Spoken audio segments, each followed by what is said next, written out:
It was the best of times, it was the worst of times.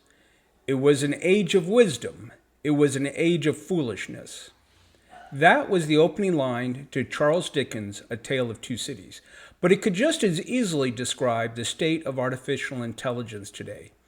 We have all of these wonderful tools and utilities, and even toys to play with. Yet there's great fear. What are we afraid of? We're afraid of everyone losing their jobs. We're afraid of an explosion of disinformation. We're afraid of the loss of personal relationships. We are even afraid of the enslavement or extinction of mankind. Now, on that last note, I would like to say something to reassure you. Every data center in the United States is required by law to contain a device that will shut down any artificial intelligence. I actually have one of those devices right here. If you stick with me to the end of the video, I will explain what that device is and how it works. I will also explain in non-technical terms what these AIs are and how realistically you should fear the things that we talked about. I would like to define some terms for the purpose of this video. The first term I would like to define is AGI, or Artificial General Intelligence. This is what people think of as a superintelligence, the kind of artificial intelligence you see in science fiction. This doesn't actually exist today. Instead, we have some very useful tools that I'm going to break up into several categories. These are tools that you either use or are exposed to on a daily basis. The first one is generative AI. Generative AI is tools like ChatGPT, Gemini, and other such tools. The second one is self-driving and robotics. For self-driving, think of Tesla fully self-driving cars. The third category is data analytics. Your credit card company uses AI data analytics every time you make a purchase to determine whether or not that purchase is fraudulent. And the last one is recommendation systems, similar to what you see when you use Netflix or Amazon or any other streaming service.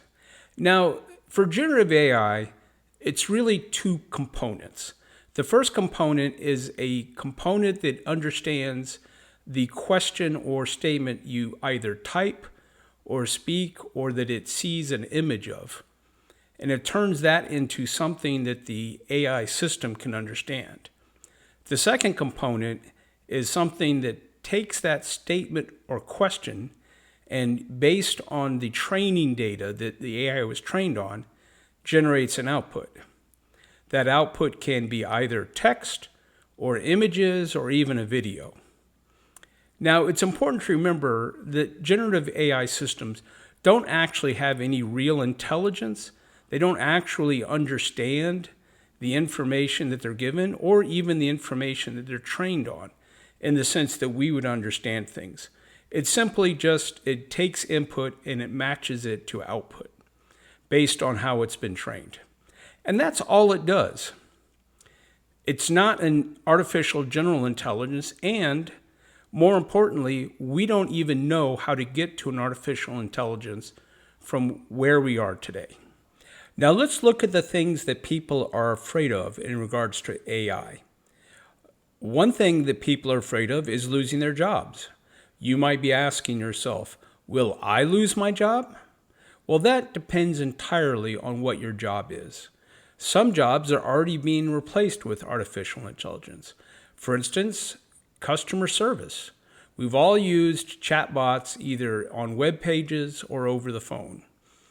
Data entry and data processing is ideally suited to AI replacement.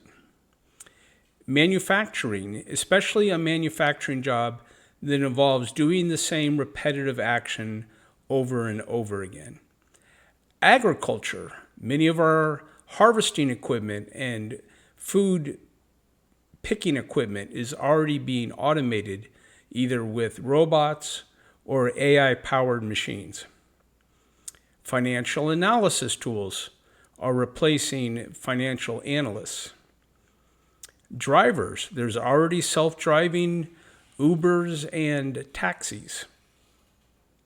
And content creation. If you're a journalist or a screenwriter, I would be very worried about my job being replaced with artificial intelligence. In particular, if you're a Hollywood screenwriter and your job had already been replaced with artificial intelligence, it's not clear that we would even be able to tell the difference, because currently all Hollywood is doing is reboots and sequels. An AI could do that just as well as a person.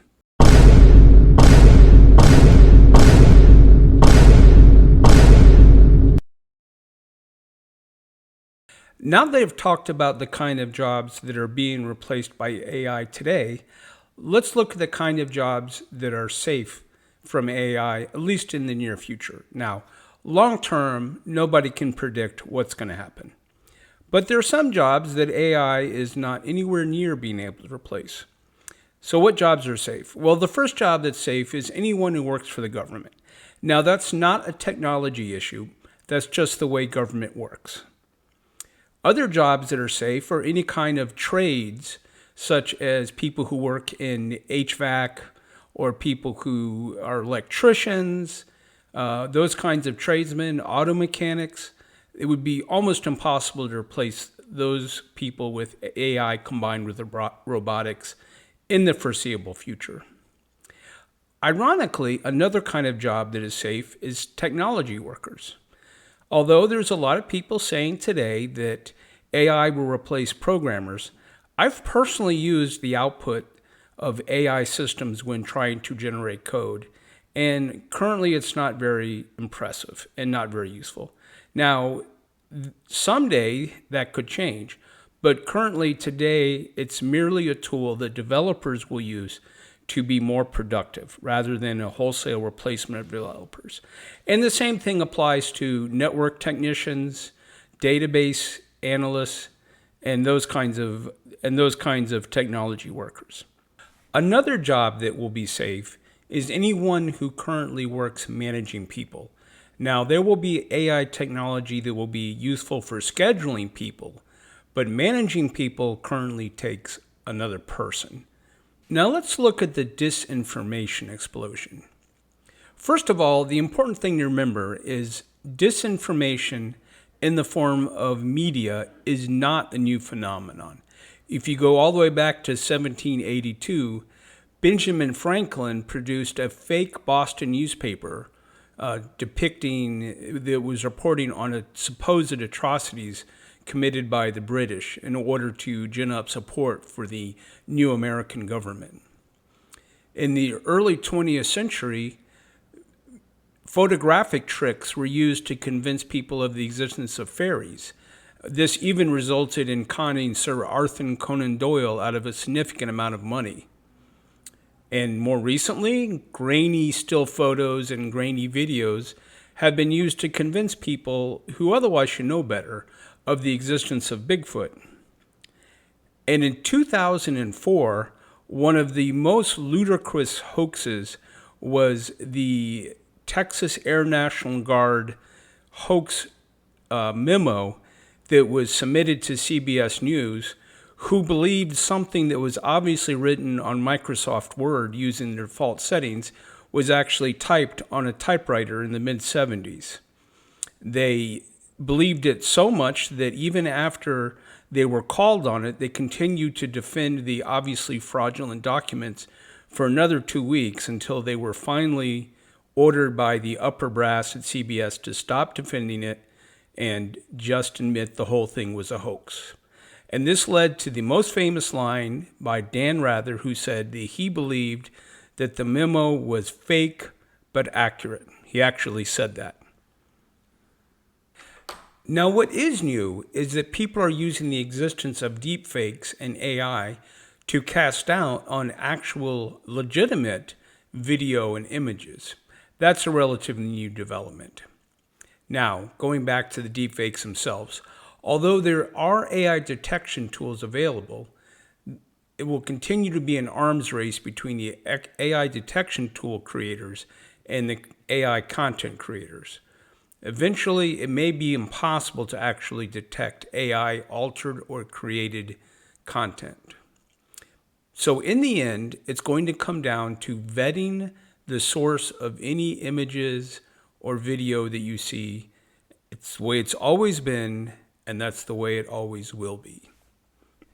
Now, as I mentioned earlier, there's a real fear of a loss of personal relationships, that people will stop interacting with each other and will choose to interact with AIs instead. Now, you're already seeing that happen today. There's many people who have decided to form relationships with artificial intelligence programs or bots rather than with real people. Now, I believe that this is not being caused by AI.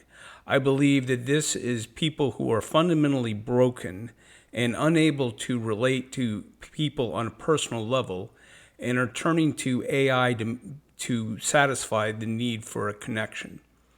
Now, I know that sounds harsh, and if you're one of those people, you need to stop what you're doing immediately. Go find a club to join. Find a charity to donate your time and your efforts to.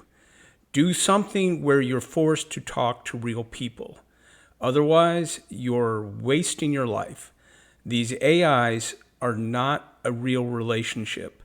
They're simply a ploy to steal your time and your money and your attention. Now let's look at the most serious of the fears that we're talking about. That AI might actually attempt to, or successfully, enslave or exterminate mankind. Well, for anyone who's pushing this theory, I have one simple question. How? How exactly is this going to happen? Now, on the one hand, this fear is as old as Shelley's Frankenstein. Alive! It's alive! It's alive! And Hollywood has shown AIs rebelling against their creators or users in movies such as 2001: Space Odyssey. Open the pod bay doors, Hal. I'm sorry, Dave. I'm afraid I can't do that. They've shown AI nearly resulting in a nuclear Armageddon in war games. Strange game. The only winning move is not to play. And they've shown AI actually created an Armageddon in the Terminator series.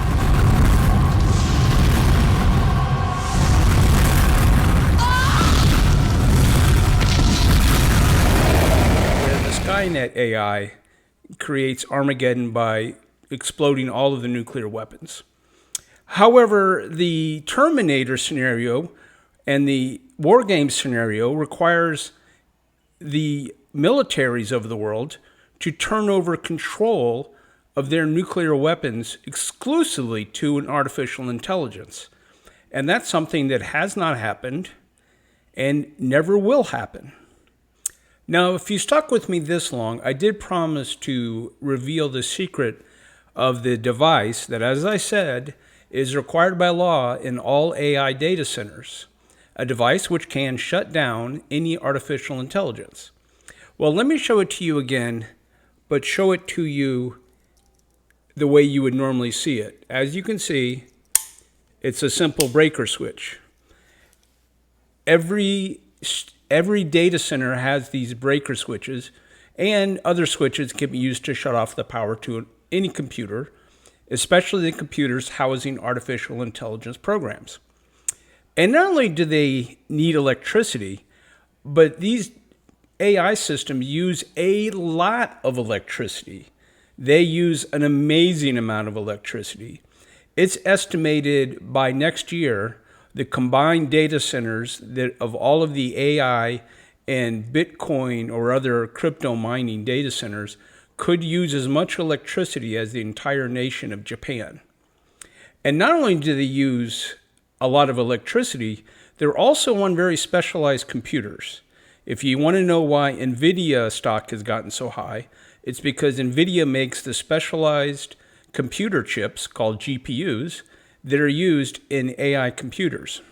At least all the big AI systems such as ChatGPT, Gemini, and the like.